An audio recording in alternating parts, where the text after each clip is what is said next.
Sheila, it's such an honor to welcome you to the Soul Collective. Thank you so much for being here. It's my pleasure to be with you today.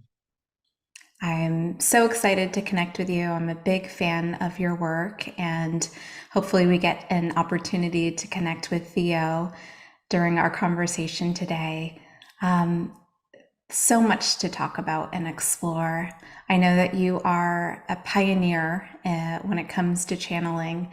And I'd love to start by asking you what your life was like prior to channeling.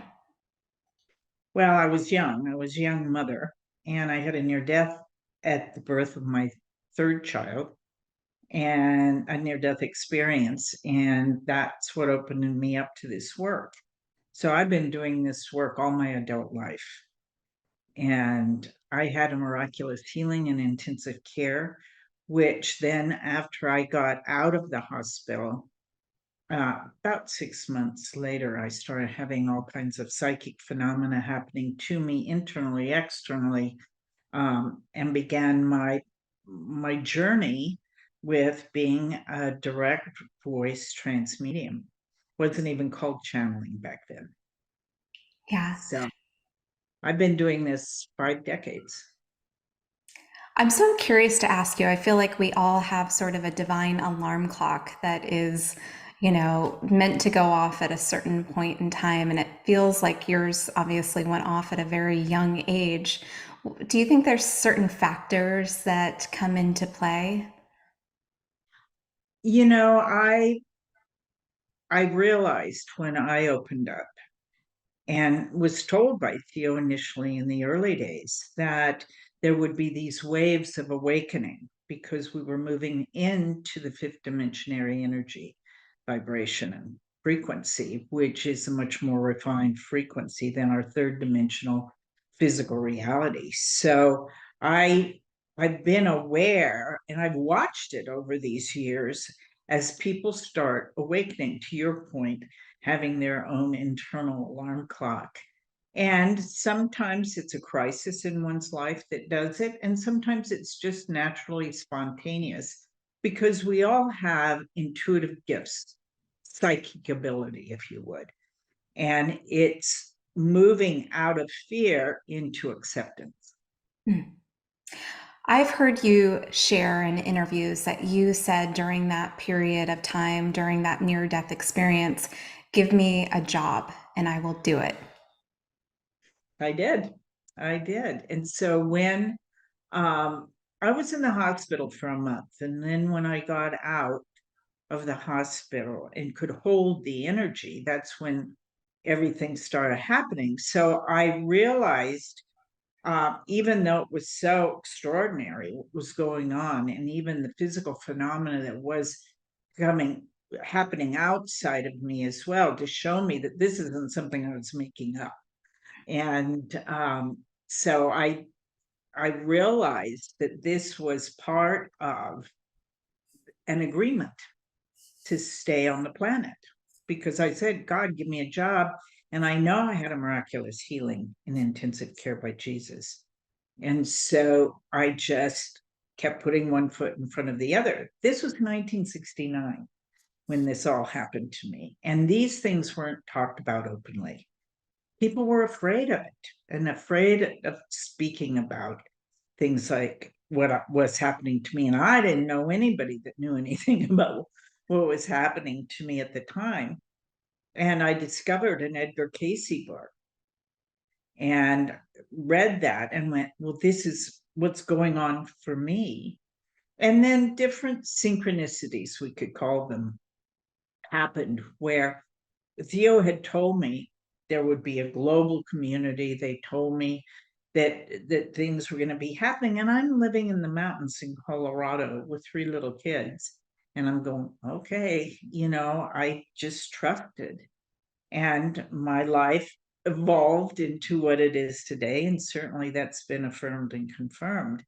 And then I had the opportunity when I got an invitation to be at a conference with psychics and scientists who were researching metaphysics in 1976.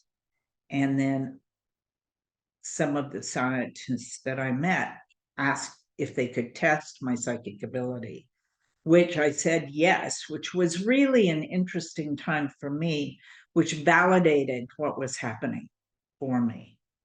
And it's just been a continual unfoldment and blessing.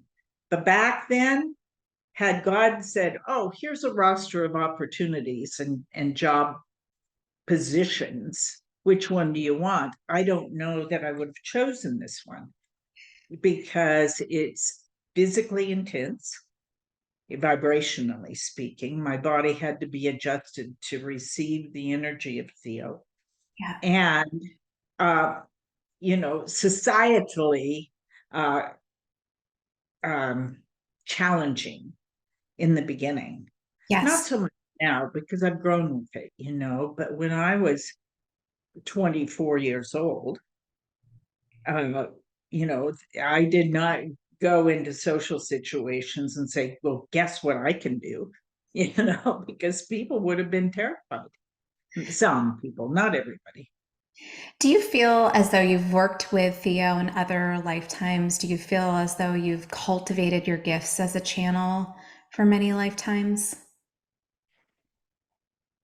I'm going to say a qualified yes to that because, I just believe that that's true. We have such a rapport, and that I'm not going to say it was easy to accept, but I can't speak of it in any other way. And the total trust that was there Yes. that happened. Yeah. You shared a little bit about the energy, the high vibrational energy that channels through you. How has Theo helped you to attune your energy, and how has that, evolved throughout the years? Well, it was a learning, like we all have to learn through experience. I was being told right in the beginning there was a spokesman that came first called Orlos. And Orlos told me that my body was being worked on to refine the energy so that the energy of the higher teachers could come in. And I could feel that. But then I felt like I had to save the world. So I was working nonstop with them. And I burned out my energy a couple of times in doing too much, you Mm. know, because it's interesting.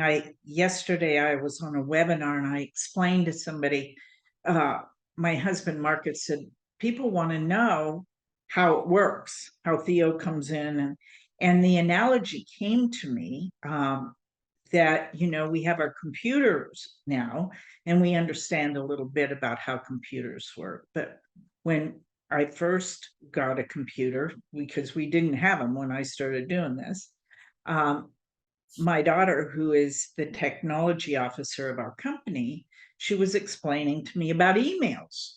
And she said, when we get an email, when we send an email and receive an email, our computers have to meet energetically for that to go on. And she said, and they come together and shake hands like this. So I thought, yeah, that's kind of what happens in the cells of my body with the vibrational frequencies, my own and Theo's come together and they shake hands and they conjoin to allow this to happen. Wow. But if you think of it in that term, when you think of vibrational frequency, it's an electrical experience. And so it affects the nervous system because that's our electrical system in our body. So, there was always an adjustment of that. Early on, there was that. But then periodically throughout the years, there's an upgrade that Mhm. happens, just like we get an upgrade in our computers. Yeah, it's a great analogy. You've taught world renowned channels like yourself, including Esther Hicks. What do you feel the key is? Can everyone channel? Everybody is a channel. It's just how they channel, because you're just a conduit of energy and vibrational frequency. And anyway, everything's vibrational frequency. For an example, a composer, a musical composer, is channeling that through themselves. Musicians, writers, artists, any way we express our energy is a form of channeling our soul's energy and our connectivity to our creative source. So not everybody is a direct voice transmedium as I am. There are others who, much like Esther, is a clairaudient channel where she hears the message and then repeats it and shares it. So there are many people that are opening to doing that. And then there's healers that use the conduit of their body for the energy to flow through their hands. So there's lots of different ways that people that are acceptable, because it has to be psychologically and emotionally acceptable or you won't do it. Mm. Do you feel for listeners that really want to cultivate their gifts in that way, what advice would you have?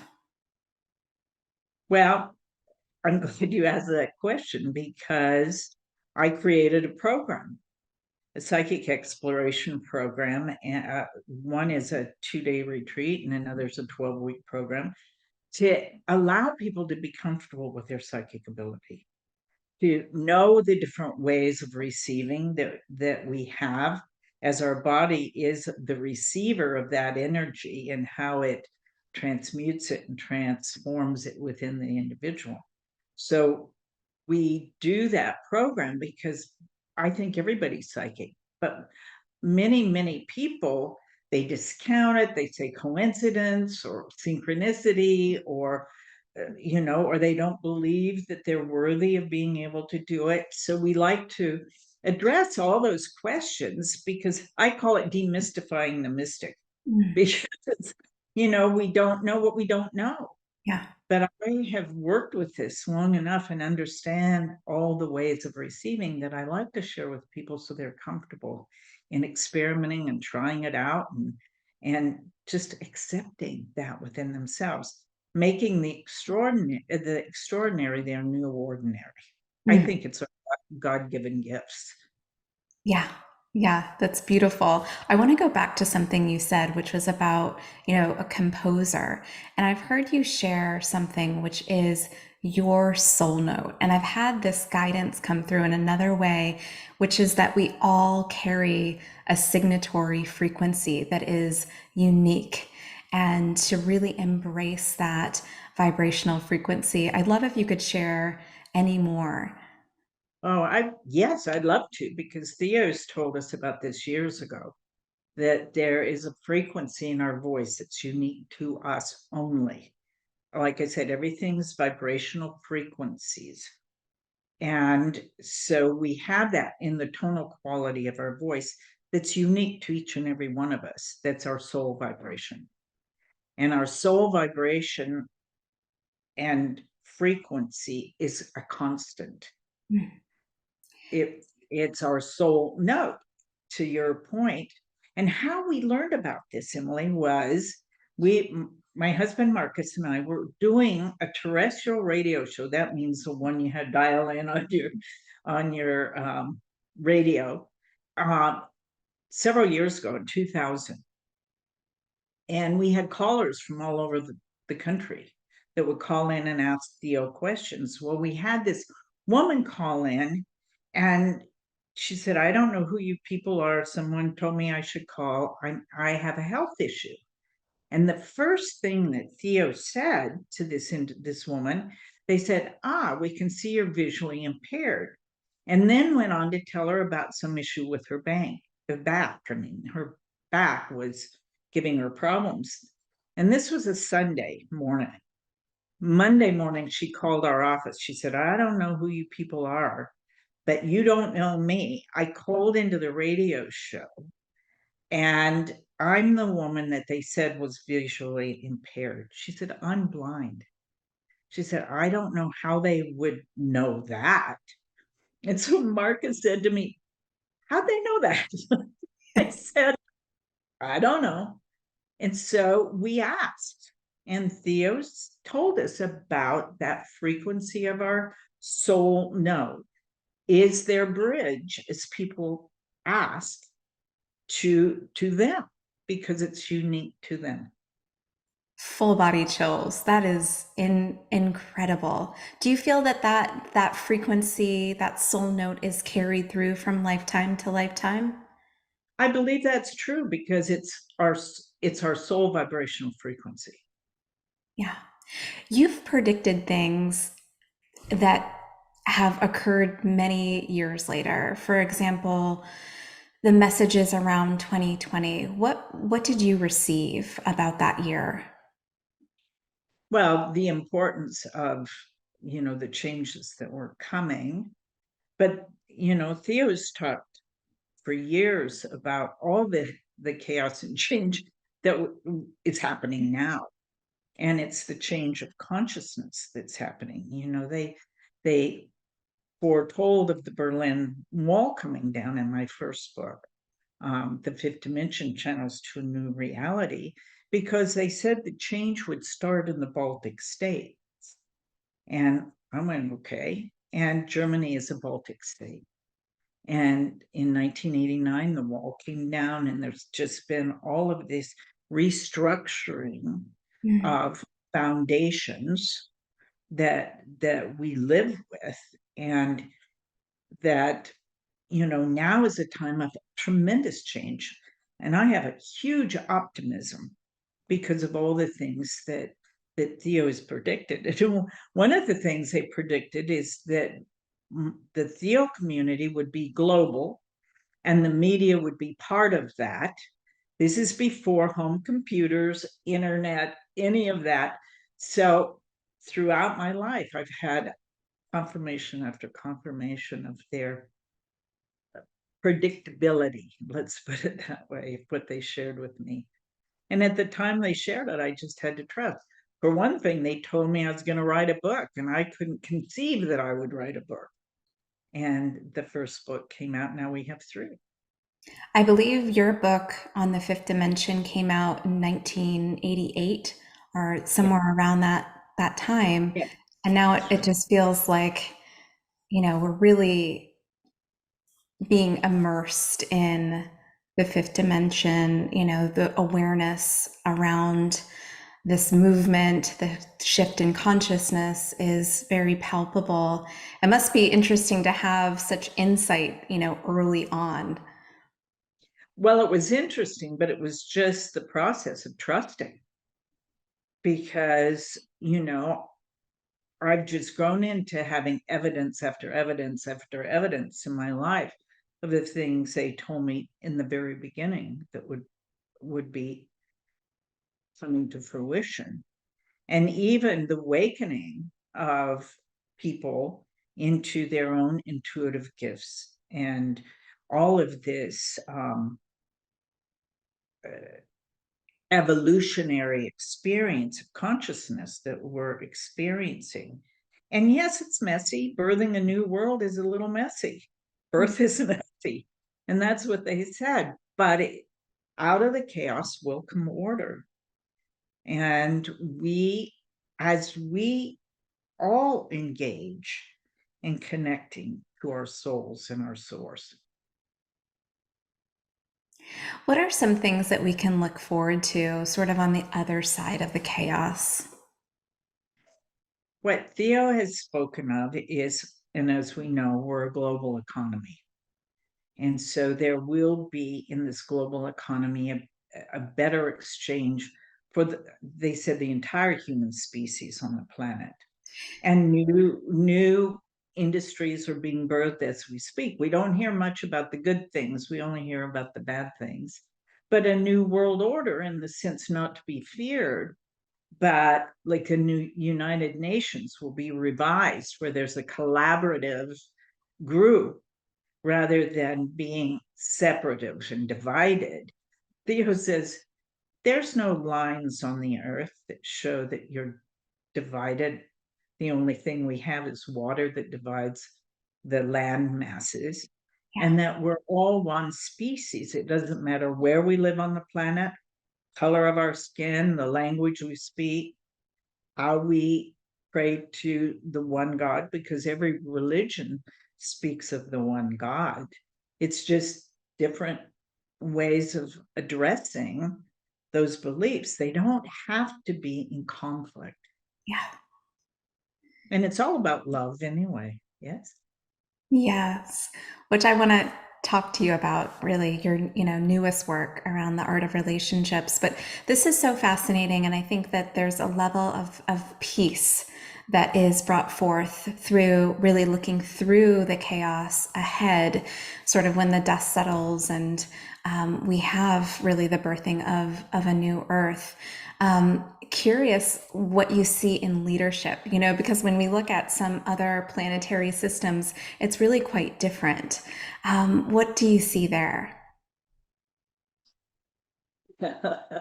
Well, what Theo said, political structures will change, necessarily so, out of this cohesiveness of collaboration, and that the artisans and the sciences will bring us all together. It's not the politicians. And yes, we the people, now here in the United States, we can say that. We can't say that all over the world, but we're watching people stand up even in the areas that they don't have that luxury. They're saying, we're not doing this anymore. And so we'll continue to see the people being more empowered Mm, and not afraid. And yeah. we've already begun seeing it. We really have, even though it's, like I said, it's messy because new structures have to come to fruition. But as we, the people, use our authority, use what we have, our abilities to be part of the change. Mm. I know time is interesting, especially in the fifth dimension. But do you have a sense? And I know timelines are, of course, variable with this level of change. But do you have a sense of, this being in the next 20 years, next 50 years? I mean, what do you see? That's a good question for Theo when you talk to him. Would love to ask. Yeah. I don't know that that's been asked. Hmm. I know my good friend Regina Meredith on Gaia TV, she's asked all those kind of questions, but we haven't discussed that one. So Yeah. Maybe we can. it's, yeah. Absolutely. Yeah. Yeah. Um, I did want to ask you about relationships, and I feel, such the key at the center of it all is the relationship that we have with ourselves. Self love can be such a powerful journey. What recommendations would you have? Well, you referenced the art of relationship, discovering the power of unconditional love. And to your point, yes, the most important relationship we have is to ourselves. That's where it all starts. And in that, Theo has brought forth, early on in my work with them, a process called the soul integrational process, which allows us to reframe beliefs that we've adopted or created about ourselves that are simply untrue. And it teaches us how to love ourselves. And as we do that, then we can attract to ourselves the love that we seek. And in that, they talk about relationship is the main thing. Everything we do is relationship based, isn't it? Everything's relational. You and I are having a relationship right now Mm, in our dialogue, in our conversation. We're at the market and we're talking to the person who's taking our money. That's a relationship as well. And so our relationship to ourself and our belief system about not being good enough, having that changed, we can have compassion, understanding, and love for others. mm. And that will change the dynamic of all relationships. Absolutely. I've heard you share that you had sort of a vision of doing work with your divine partner. And just this knowing that this would be taking place. I mean, first, the level of trust, right? Of really, seeing that and then having that manifest. What have you learned about divine partnership? Oh gosh. It's great to have a partner that you love in your life that you get to work with. And I knew I would have a partner, a male partner, doing the work with me. But it took a little while because I had to do my own inner process to be able to accept that come through, as we've been speaking about, the self-love that's necessary to attract that into your life, someone that will provide that. We all have expectation, but you won't even know what it is until you give it to yourself. So For true. sure. Yeah. Yeah. But it's been a blessing. My husband Marcus and I met immediately, knew we were to be together, which was quite a blessing. Neither one of us was looking for a relationship at the time. And we went camping on our first date at the bottom of the Grand Canyon at the Havasupai Indian Reservation. And we were there for 5 days with a group of people. And when we came out, we met a group of people met Theo at Marcus's home. And when they left, we were sitting outside having a glass of wine and a discussion about our experience. And he said, "Well, what do you think we'll do on our second date?" And I said, "I don't date." And I didn't. And he said, "Well, I guess we'll just have to get married." I said, "Okay." And he didn't expect those words to fly out of his mouth. And that's how quickly we became committed, just the knowing of to be together. And we've been together ever since. And that was 26 years ago. Wow. What a beautiful love story. Yeah, it was pretty great. And everybody around us was like, "What happened?" it was, it Yeah, was, it wasn't intense for us, but everybody surrounding us, it was intense for.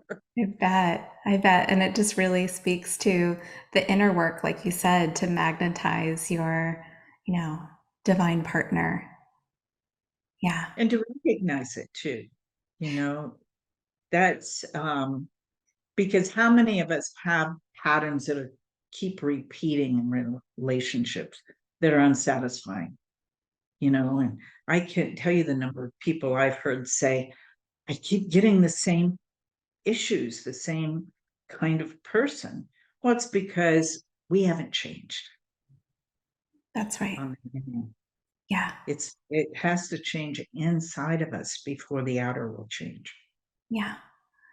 Again, such a beautiful microcosm of the macrocosm when we talk about all that's taking place in the collective and how it really so much comes down to relationships and the relationship that we have with ourselves. So beautifully said. I feel there might be a beautiful time to welcome Theo if that would be okay. It would be, and takes just a few seconds. I'll invite Theo in, and then at the end, I'll come back and say goodbye to you. Beautiful. Okay, here we go.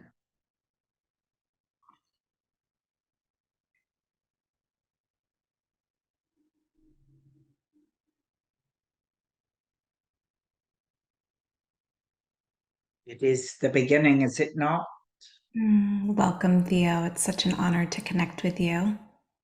We are appreciative of the opportunity to serve. You may ask. Can everyone connect with angels and archangels?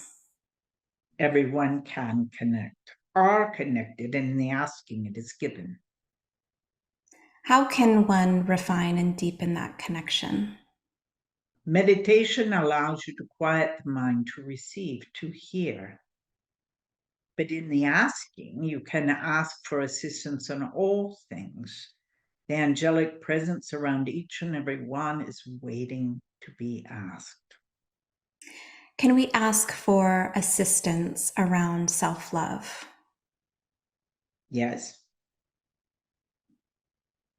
you can. You can ask for anything, Mm. large and small. You've predicted so much, and we are in the midst of such global change at the moment. And I'd love if you could share with us some of the things on the horizon that we might expect. So out of this chaos that is in the world now will come order. And understand this, as you come into that sense of love of self, that is the order of what we speak. For that will radiate from each heart. If every person on your planet would integrate and love the self, you would have peace and you would treat each other appropriately. But that's evolving now in this fifth dimensionary energy, which is a higher conscious state for each and every one who's chosen to be incarnate on the earth planet now. Will there be a time on this earth realm where there's no wars to speak of? There will be, yes, because you're a collaborative species. And if you think about it, now that you have the opportunity to see what's happening in the world in an instant, what is the first thing that most humans do when they see a cataclysmic event? The desire is to assist. And that's love. Yes. So that tells you there's compassion and love inside of you. Yes, there are few who have no idea what that means, that have personality disorders and imbalances, but they are the very few that want control. But that too will diminish out of the power of love in each and every one that brings it forth. Mm. When we are connecting with this new earth, I know a lot of change is in manifest. Is there a timeline that you envision this change to take place? It's changing as you speak now. But the evolution of all these structures and new foundations will be 2035. Prior to 2035, there's been many predictions of great shifts during this time. Is there anything that you would suggest to help prepare humanity for this time of transition and transformation? So many have been predicted as dark, and we see not dark, only light, because it's all evolving from inside of you. The chaos in your world is only a reflection of what's inside of the human experience. Yes? So as you're coming into alignment with that solid state of love, and it is a state of being, it's not a feeling, it's a state of expression and being confident, comfortable in your skin, with the ability of compassion and understanding. It is that state of love that will emanate from all beings that allows for the calm to come. So Beautiful. if you're in conflict with another, what is required is more love, not separation. For hurting people hurt others and are hurt.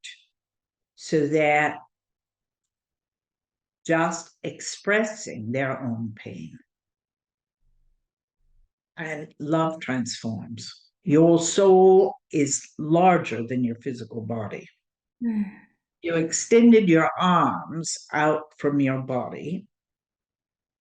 You could feel your soul's essence filling the room. You could touch the walls on the other side. You could feel that energetically. So imagine it, if you're in conflict or in a place you feel is conflicted, you could see your soul's energy in a pink light extending out from you, filling the room, even like a mist. And you would see the individuals within that room begin to transform, as well as yourself, because you will not be in fear. Fear and faith ask the same of you, to believe in something that's unseen. So instead of what if something bad would happen, what if something good would happen? Lay new neural pathways, flip the old paradigm and belief into positive perceptivity. How are we being supported by higher dimensional consciousness at this time? No, there are 12 dimensions, frequencies about your planet.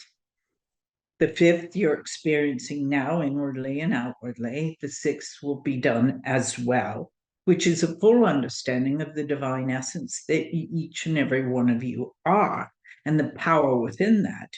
And then you're consistently connected to those other vibrational frequencies that are creative energies. What final advice would you share with listeners to really help us attune during this time? We know these words have been given for centuries by teachers to love the self. And it is ad nauseum that is being heard. But it is the truth. We've only given you the how to achieve it. So as you relinquish the limiting beliefs you hold about yourself that are simply untrue, you rewrite the script, not out of narcissism or self-centeredness, but soul-centered knowing of loving the self. The change will come. Thank you, Theo. So grateful for this connection. We are appreciative of the opportunity to serve. God's love unto you. Good day. Also to you. Thank you.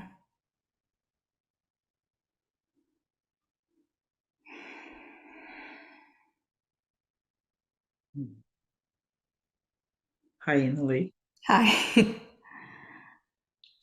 Yeah, beautiful. So much clarity and wisdom that flows through. And so grateful for this time with you and Theo. Sheila, where can people go? I know you mentioned a course to really deepen into abilities. Where can listeners go to connect with that and connect with your work? To asktheo.com. Everything's on our website. And if people want to find out more and get more information, they can just sign up to our email list. And we have a gift for them of a Theo guided meditation just by doing that.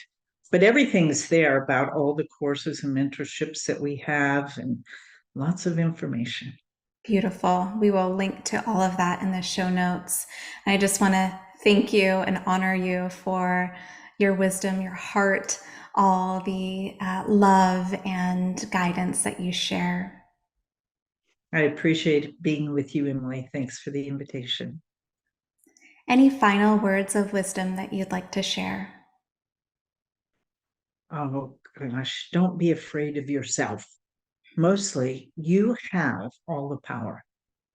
You, each and every one of you, or speaking of the large you, have gifts you may not even know about. Allow them to blossom and come forth.